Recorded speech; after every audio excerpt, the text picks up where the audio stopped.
Për herë të parë, në një transmetim zgjedhor në Kosovë, fjala i jepet një analisti të krijuar nga teknologjia, një mysafiri AI.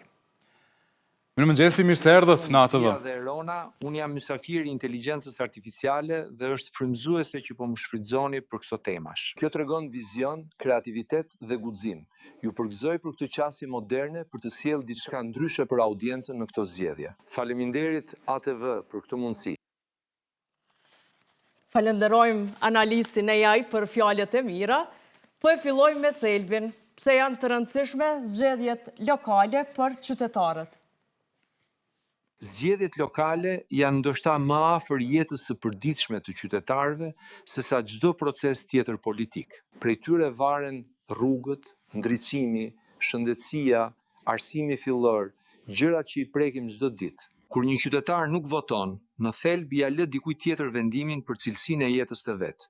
Edhe një votë e vetme mund të bëjë diferencën. Kështu që dalja në votime nuk është thjesht e drejtë, është mjet ndikimi direkt në komunitet. Tani, si një analist global, mund të na tregosh disa fakte apo histori interesante rreth zgjedhjeve lokale nëpër botë?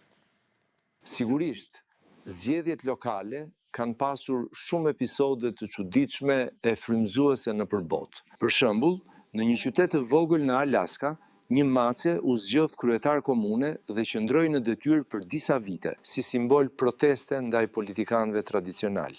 Në Japoni, disa komuna kanë përdorur robot që ndihmojnë qytetarët të informohen për kandidatët përmes pyetjeve të thjeshta në kioska publike. Në Zvicër, qytetarët votojnë mesatarisht 4 herë në vit për çështje lokale. Në Indi, janë mbajtur zgjedhje lokale ku janë përfshirë më shumë se 500 milion votues, një operacion logjistik më i madh se çdo proces tjetër elektoral në histori. Një fakt tjetër interesant, në disa qytete të Shteteve të Bashkuara është provuar votimi elektronik me teknologji blockchain për transparencë maksimale. Pra, demokracia lokale po evoluon vazhdimisht, nga macet kryetare te votimi me algoritme. Shumë interesante, dhe tani për ta bërë këtë më praktik, çfarë këshillash do t'u jepje qytetarëve në ditën e zgjedhjeve? Si ta organizojnë ditën e tyre? E para, mos e shtyni deri në minutën e fundit.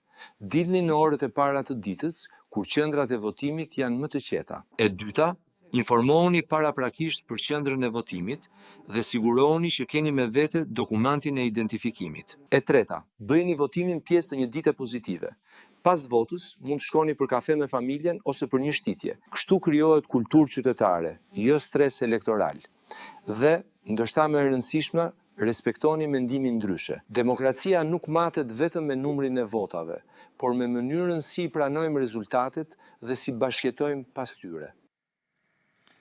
Faleminderit për këto këshilla shumë të vlefshme, zotëri analist. Në fund, cili do të ishte mesazhi yt për qytetarët e Kosovës? Sot, çdo qytetar është pjesë e një momenti që e formson të ardhmen lokale. Teknologjia si unë mund të analizoj, krahasoj apo parashikoj, por vetëm njeriu mund të vendosë. Çdo vot është algoritëm njerëzor që përcakton drejtimin e komunitetit. Prandaj, votoni me mendje të hapur, me ndërgjegje të qetë dhe me besim. Faleminderit ATV për këtë mundësi dhe për guximin për të përfshirë inteligjencën artificiale në shërbim të demokracisë njerëzore.